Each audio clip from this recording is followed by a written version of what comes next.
Meskipun dia memiliki ketuhanan, tidak sulit untuk mengendalikan aturan dunia di dunia ini. Tetapi lelaki tua di depannya jelas menggunakan cara yang lebih sederhana dan kasar. Dengan dirinya sendiri, orang tua itu tidak memiliki keberuntungan Qin Yichen. Dia bisa mendapatkan ketuhanan lebih awal, jadi dia hanya bisa mengambil tempat kedua. Ketika dia tidak memiliki kualifikasi dan tingkat dewa utama untuk menuntut hak untuk menggunakan aturan dunia, dia beralih ke satu-satunya metode yang dia miliki. Memasak dengan baik. Memadatkan dunia yang benar-benar berbeda dari aturan dunia di dekatnya, sehingga memiliki kemampuan untuk bersaing dengan tingkat dewa utama. Dalam pandangan Qin Yichen, kemampuan seperti itu sudah sangat kuat. Pilihan adalah pilihan seseorang dalam menghadapi kecenderungan umum. Dan yang perlu dilakukan Qin Yichen sekarang adalah memberi orang tua itu rasa hormat yang cukup dan mengalahkannya sepenuhnya. Saat pikiran Qin Yichen berangsur-angsur menjadi jelas, ada sedikit rasa dingin di matanya. Mendistorsi ruang, metode yang bagus. Metode latihan apapun, asalkan di bawah bimbingan orang lain, secara tidak sengaja akan mengurangi banyak kesalahan yang tidak perlu. Dan Qin Yichen seperti ini sekarang di tangannya, berapa banyak ide yang tidak dapat direproduksi. Di bawah keadaan bahwa tidak ada seorang pun di dunia abadi yang akan memberinya instruksi, lelaki tua itu sudah sangat kuat jika dia menyadari metode semacam ini sendiri.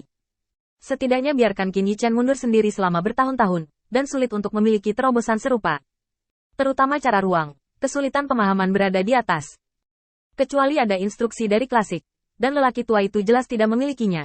Saya khawatir Mahkamah Agung berharap bahwa lelaki tua itu akan segera mati, dan kemudian mereka dapat membagi sumber daya wilayah bintang 9 meter.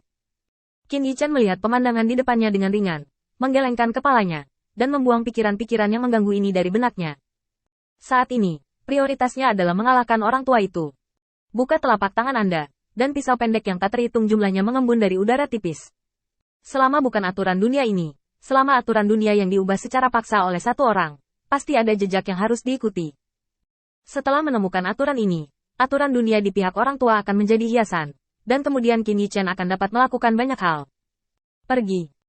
Dengan suara rendah, kumpulan pisau pendek ini langsung keluar, dan kelompok pisau pendek ini baru saja keluar. Saat berikutnya, ribuan pisau pendek mengembun, batch demi batch, terus-menerus, seolah-olah adalah belalang yang tak ada habisnya. Gila. Berbondong-bondong ke orang tua itu. Pria tua itu memiliki ekspresi serius di wajahnya. Aturan dunia yang bisa dia pahami terbatas, dan bahkan jika dia menghabiskan seluruh waktunya untuk memahami, ruang yang bisa dia ubah sangat terbatas. Itu hanya konfrontasi awal, dan pisau pendek melesat dari jarak beberapa meter hingga sekitar 100 meter. Dan di sini, itu adalah pertahanan pertama yang dibuat oleh lelaki tua itu. Mengubah aturan dunia. Jika aturan lapisan perubahan aturan dunia ini belum sepenuhnya ditembus, orang tua itu belum jatuh.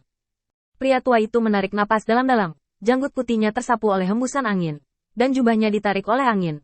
Pria tua itu tiba-tiba membuka matanya, dan cahaya dingin melewati ruang di depannya dan menembak langsung ke posisi Qin Yichen. Pisau pendek yang awalnya bergegas menuju lelaki tua itu tampaknya dipandu oleh Qin Yichen, dan langsung menghindari cahaya dingin yang mendekat dan membiarkannya maju. Itu semakin dekat, dan sinar dingin itu hanya berjarak 100 meter dari Qin Yichen. Ledakan. Dengan raungan, cahaya dingin meledak secara langsung, dan embun beku mengembun dari udara tipis di penghalang aura yang dijaga oleh Qin Yichen. Menggigit angin dingin, seolah-olah menelan Qin Yichen sepenuhnya. Duri es dingin berangsur-angsur terbentuk, dan mereka menyerang posisi Qin Yichen. Selangkah demi selangkah. Membubarkan. Dengan omelan Qin Yichen, Frost yang dingin ini tampaknya telah bertemu mangsa musuh alami, dan langsung meringkuk dan menggigil di samping. Qin Yichen melihat pemandangan di depannya dengan ringan, dan merasa sedikit waspada di dalam hatinya. Jiuyu Floating Void City bertanggung jawab atas sejumlah besar proses produksi tentara Tao. Alasan sebenarnya mengapa Mahkamah Agung tidak berani melakukannya adalah kamu, kan? Kata-kata Qin Yichen diteruskan ke telinga lelaki tua itu, dan lelaki tua itu tertawa terbahak-bahak. Aku tidak menyangka kamu bisa menghitung di sini. Orang tua itu tidak menyerah lebih dari kamu sekarang. Pada tes awal, Anda dapat merasakan bahwa pihak lain sulit, dan Qin Yichen juga sedikit sulit. Menunda-nunda seperti ini jelas bermanfaat baginya, tetapi saat ini metodenya belum memainkan peran yang diharapkan pada orang tua itu. Ada banyak perubahan dalam aturan dunia di samping lelaki tua itu. Bilah yang dipotong telah mengirim kembali banyak informasi, tetapi Qin Yichen tidak punya waktu untuk mempedulikannya sekarang. Jadi dia hanya bisa membuang informasi ini ke avatarnya dan membiarkannya avatar ini menggantikannya. Cari tahu aturan lawan Anda. Memang hanya masalah waktu sebelum letak, tetapi bagi Qin Yichen, periode waktu ini mematikan. Setiap kali ada penundaan, produksi kapal perang akan sangat melambat, dan semakin sedikit waktu yang tersisa untuk persiapan Qin Yichen. Dengan pikiran, Qin Yichan mengirim cincin penyimpanan yang diberikan oleh lelaki tua itu kembali ke kuil penguasa cahaya. Kamu bersiap dengan hal-hal ini terlebih dahulu. Itu hampir tidak cukup. Setelah mengatur hal-hal sepele, Qin Yichan disegarkan dan siap untuk melawan lelaki tua itu kapan saja.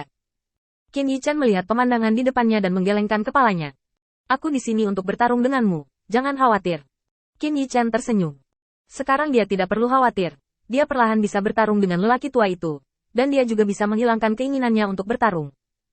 Melihat Qin Yichan berkonsentrasi, lelaki tua itu tiba-tiba terbang ke langit, menghindari situasi pasif Qin Yichan yang terus-menerus memata-matai rahasia ruang di sekitarnya. Qin Yichan juga sedikit terdiam pada adegan yang tiba-tiba. Lapangan ini mirip dengan lingkaran sihir. Dalam kebanyakan kasus, itu tidak dapat ditransfer. Saya tidak mengharapkan metode seperti itu. Saya ceroboh. Qin Yichan menghela nafas dengan emosi. Saat mata Qin Yichan bergerak, lelaki tua itu sudah menyapu ke atas, dengan bangga menghadap Qin Yichan di bawah, agak seperti dewa sejati yang masih hidup. Qin Yichan mendongak, dan yang menarik perhatiannya adalah lautan api merah, yang tak berujung, membunuh posisi Qin Yichan. Ledakan. Dalam radius beberapa ribu meter, kolom api yang membakar langsung diselimuti, dan raungan rendah lelaki tua itu sudah lama tertunda. Api Tuhan. Kata-kata sederhana dan kasar ini, dengan keagungan yang tak tertandingi, membuat Sun Ning, yang berada di bawahnya, terengah-engah.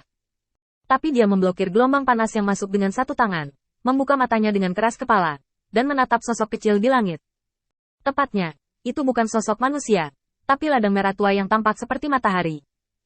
Apakah ini kekuatannya? Kartu truf keluarga Sun saya yang sebenarnya. Gelombang panas menyapu, membuat Sun Ning merasa tidak nyaman untuk sementara waktu. Seolah-olah setiap pori dibuka oleh gelombang panas, seolah-olah api akan meledak keluar.